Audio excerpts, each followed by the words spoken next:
മോനെ വേണുവിനോട് പറയണ്ടേ? ഇല്ല, അവനെ പിന്നീട് വിളിച്ചോളാം. എന്നാ പിന്നെ ഇറങ്ങിയാലോ?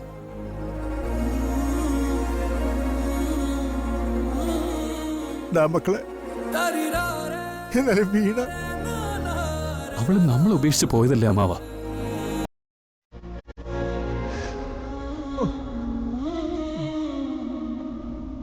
ഇനി എന്നും എല്ലായ്പ്പോഴും ഇതിനകത്ത് തന്നെ ആയിരിക്കണമെന്ന് കരുതിയിരുന്നതാ. പക്ഷെ എന്റെ നാട് എന്നെ വെറുത്തു പോയില്ലേ. അപ്പൊ ഇനി നമ്മൾ ഒരിക്കലും ഇനി ഇങ്ങോട്ട് ഇല്ലല്ലേ? അല്ലേടാ? ഇല്ല. അമ്മാവൻ വാ.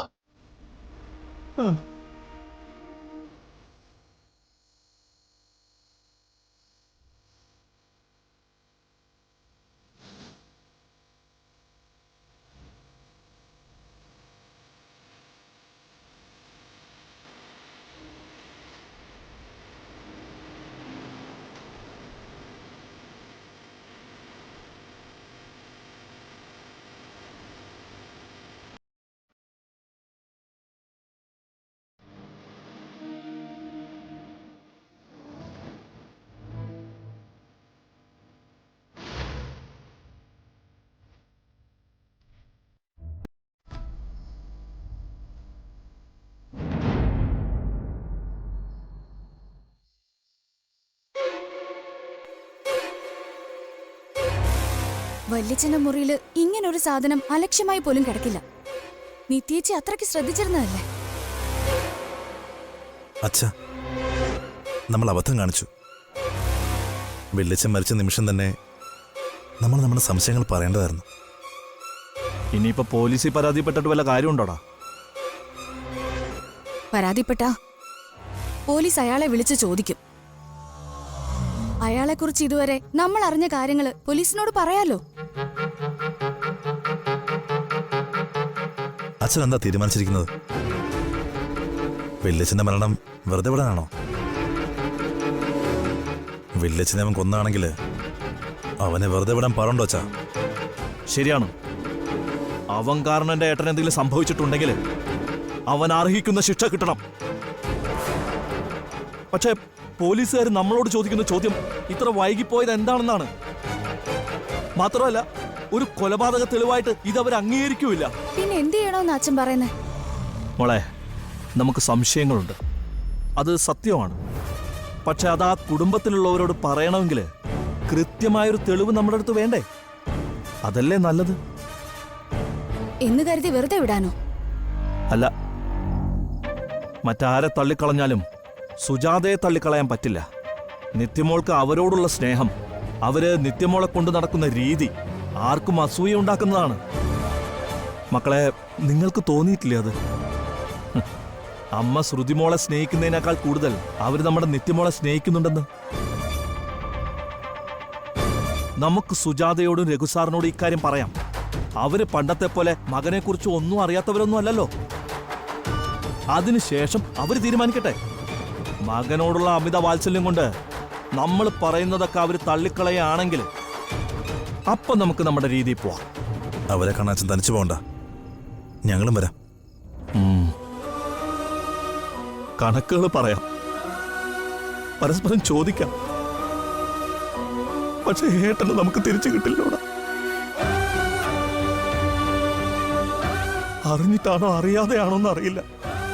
അന്ന് ഹോസ്പിറ്റലിൽ വെച്ച് എന്നെ ചേർത്ത് പിടിച്ച ഏട്ടൻ പറഞ്ഞു, നിത്യയ്ക്ക് ചന്ദ്രികൻ നീ മാത്രം ഉള്ളോടാന്ന്, നോക്കിക്കോളണമെന്ന്. യാത്ര പറച്ചിലാണെന്ന് എനിക്ക് മനസ്സിലായില്ലടാ. അച്ഛാ,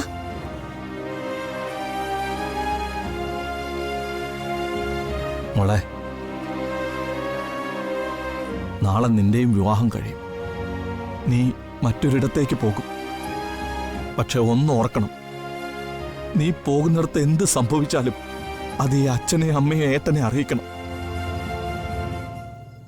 കാരണം ഞങ്ങളൊക്കെ കരുതുന്നത് നിങ്ങളൊക്കെ സന്തോഷത്തോടെ കഴിയുന്നുണ്ടെന്നാ. അതിന്റെ സമാധാനത്തിൽ ഓരോ ദിവസവും ഞങ്ങൾ കണ്ണടച്ച് കിടന്നുറങ്ങുന്നത്.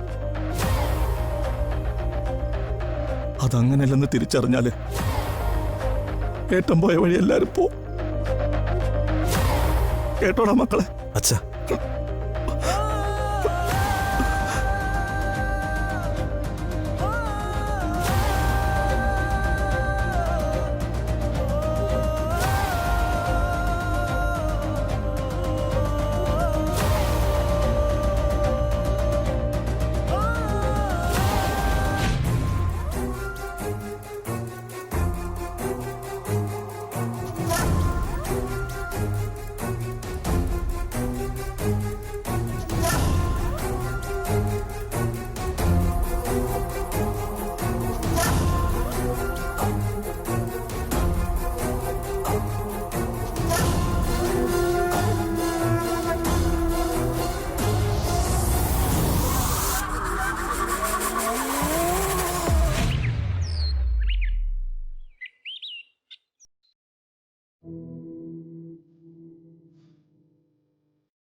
കണ്ണടയ്ക്കാൻ ശ്രമിക്കുമ്പോൾ നീ ഏതോ ഒരു സ്ഥലത്ത് അകപ്പെട്ടതുപോലെ, ശ്വാസത്തിന് വേണ്ടി പടയുന്നത് പോലെ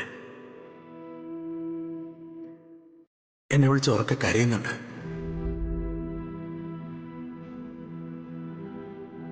ഈ ബന്ധത്തിൽ നീ കടിച്ചു പോയി കിടക്കുകയാണെന്ന് അച്ഛനറിയാം. പക്ഷേ അതിനുവേണ്ടി നീ നിന്റെ ജീവിതം കളയരുത്.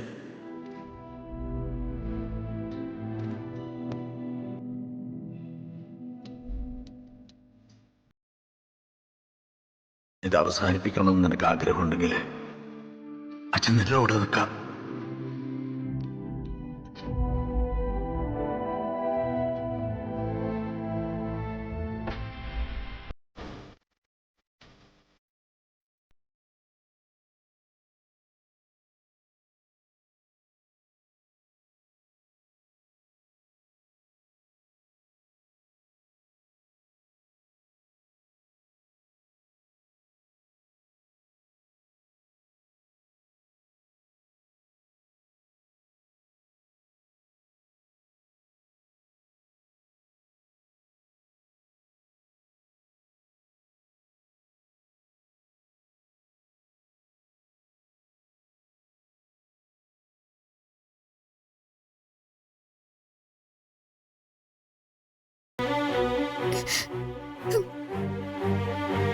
നമുക്കാർക്കും മരണം ഒഴിവാക്കാൻ പറ്റില്ലല്ലോ കുട്ടി. നമുക്കും പോകേണ്ട ഒരു സമയമുണ്ട്. അന്ന് നമ്മുടെ യാത്രയും ചുറ്റുമുള്ളവരെ വേദനിപ്പിക്കും. അച്ഛന്റെ ആത്മാവ് നീ പട്ടിണി കിടക്കുന്നതും സങ്കടപ്പെടുന്നതും സഹിക്കില്ല. അച്ഛനെ ഓർത്ത് കുറച്ച് കഴിക്ക്. ഞാൻ പിന്നെ കഴിച്ചോളാം അമ്മേ.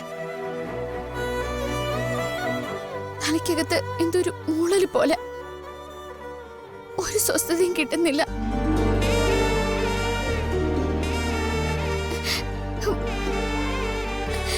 ആന്റി,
സാറ്, അവളാകെ തകർന്നു നിൽക്കുക. അവളെ നോക്കിക്കോണം. പേടിക്കണ്ട ആൻറ്റി, എങ്ങനെയെങ്കിലും അവളെ മാറ്റിയെടുക്കാൻ ഞാൻ ശ്രമിക്കാം. പിന്നെ ഞങ്ങൾ പോകുന്നിടത്ത് ജീവൻ വരാതെ ആൻറ്റി നോക്കിയാൽ മതി. സാഹചര്യവും സന്ദർഭമൊന്നും ജീവന് പ്രശ്നമല്ലല്ലോ. അവൻ വരില്ല. നിങ്ങൾ പൊയ്ക്കോളൂ.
എന്നെ കാണുമ്പോ നീ എന്തിനാ മാറി നടക്കുന്നത്?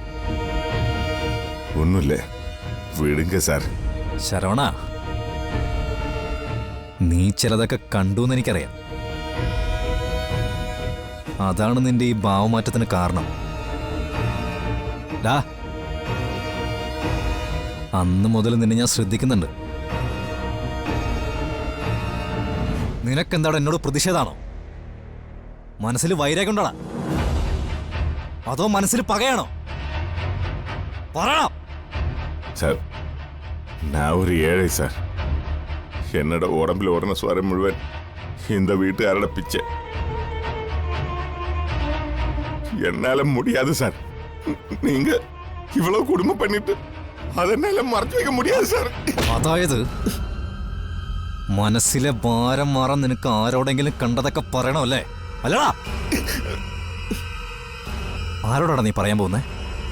നിത്യയോടോ, അമ്മയോടോ, അതോ അച്ഛനോടോ? പറയണം.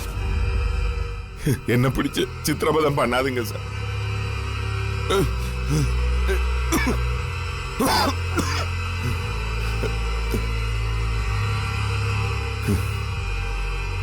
ശരവണ, കണ്ട കാഴ്ചകളൊക്കെ വേണമെങ്കിൽ നിനക്ക് മറക്കാം. ഇനി അതല്ല, അതൊക്കെ മനസ്സിൽ കൂട്ടി വെച്ച് ഏതെങ്കിലും ഒരാളോട് വാ തുറക്കണമെന്ന് നിനക്ക് തോന്നിയ നീ ആരോടാണോ വാ തുറക്കുന്നത് അവരെയായിരിക്കും ഞാൻ ആദ്യമേ കൊല്ലുന്നേ. അയ്യ,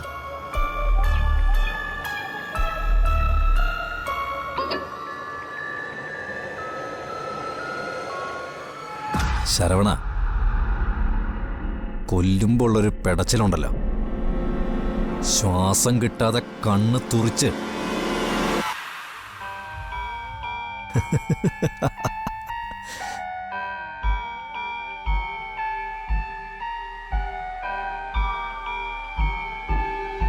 അത് കാണാനൊരു പ്രത്യേക രസമാടാ.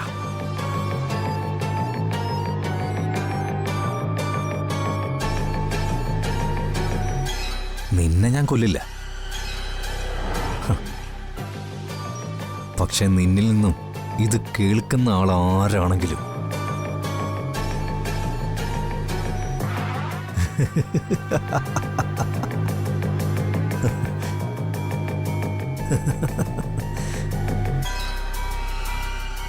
സാർ, അവരെല്ലാം പാവങ്ങളാ സാർ. അവർക്ക് ദ്രോഹം പണ്ണാതില്ല സാർ. അതിപ്പോ ഞാനല്ലല്ലോ ശരവണ തീരുമാനിക്കണ്ടേ, നീയല്ലേ. ഇവിടെ ഇപ്പൊ ആരൊക്കെയാ കൊല്ലേണ്ടത്, ആരെയൊക്കെയാ ജീവിപ്പിക്കേണ്ടതെന്ന് തീരുമാനിക്കുന്നത് നീയാ ശരവണ. അമ്മയായിക്കോട്ടെ, അച്ഛനായിക്കോട്ടെ, ഭാര്യ ആയിക്കോട്ടെ, അതോ പെങ്ങളോ ആയിക്കോട്ടെ, എന്റെ ഈ കയ്യിൽ കിടന്ന് പെടയുന്നൊരു ജീവൻ അത്രേ ഉള്ളൂ. ഞാൻ കൊല്ലുന്നത് നീ കണ്ടതാണല്ലോ. കൈ വിറച്ചോ എൻ്റെ? മനസ്സ് തളർന്നോ എൻ്റെ? ഇല്ല, എനിക്കെതിരെ നിൽക്കുന്ന എല്ലാവരെയും ഞാൻ കൊല്ലും. എന്നെ സംശയിക്കുന്ന എല്ലാവരെയും ഞാൻ കൊല്ലും.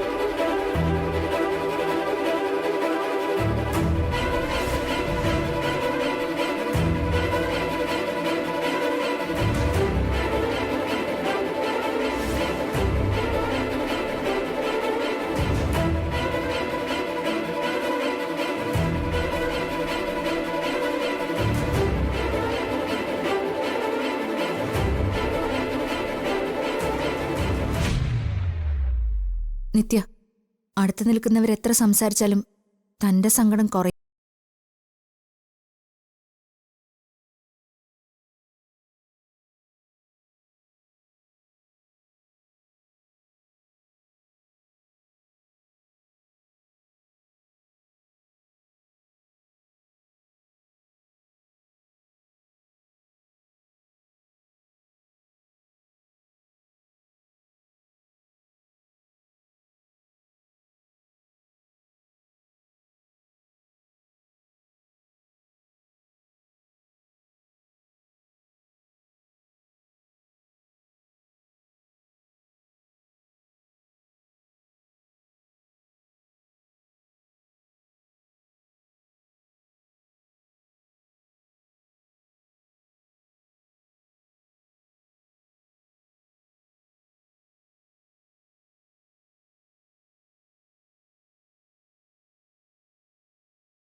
സ്വപ്നത്തില് വേണ്ട, ദുസ്വപ്നത്തിലെങ്കിലും അത് പ്രതീക്ഷിക്കാൻ പറ്റുമോ?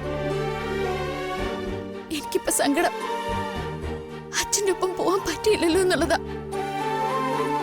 മരിച്ചു പോകുന്നവരൊക്കെ ഒന്നിച്ചൊരിടത്തുണ്ടാവുന്ന ഒരു സങ്കല്പമുണ്ടല്ലോ. അങ്ങനെ ഉണ്ടെങ്കിൽ എന്റെ അമ്മയും അച്ഛനൊക്കെ അവിടെ ഉണ്ടാവില്ലേ? അവരുടെ അടുത്ത് എത്തായിരുന്നല്ലോ എനിക്ക്. നിത്യ, പ്ലീസ്. എന്റെ കരച്ചിലടക്കം കൂട്ടിക്കൊണ്ട് വന്നിട്ട് വലിയ ബാധ്യതയായി സാറക്കല്ലേ? നീ ഒരു പാവമാണ്, പഞ്ചപാവം. അതുകൊണ്ടാ നിന്നെക്കുറിച്ച് ഓർക്കുമ്പോ വല്ലാത്ത സങ്കടം തോന്നുന്നത്. സുജാത ആന്റി കൂടെയുണ്ട്, ഞങ്ങളൊക്കെ ഉണ്ട്. നിത്യ, തന്റെ ഈ കണ്ടീഷനിൽ പറയണോ വേണ്ടയോന്ന് ഞാൻ ഒരുപാട് ചിന്തിച്ചതാ. പക്ഷേ പറയാതെ നിവർത്തിയില്ല. അല്ലെങ്കിൽ നിങ്ങളുടെ കുടുംബത്തിൽ ആരും പ്രതീക്ഷിക്കാത്ത മറ്റൊരു മരണം കൂടി സംഭവിക്കും. എന്താ സാറേ പറയുന്നേ? ജ്യോതിയുടെ കാര്യം. അവളൊരു മോശപ്പെട്ട കണ്ടീഷനിലൂടെ കടന്നു പോകുന്നത്. ഇന്നലെ രാവിലെ ആ വീട്ടിൽ ആരും ഇല്ലായിരുന്നപ്പോ എന്താ സംഭവിച്ചെന്നറിയോ?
അവളെ ഭീഷണിപ്പെടുത്തുന്നത് ആരാണെന്ന് എനിക്ക് മനുവിന് സംശയമുണ്ട്.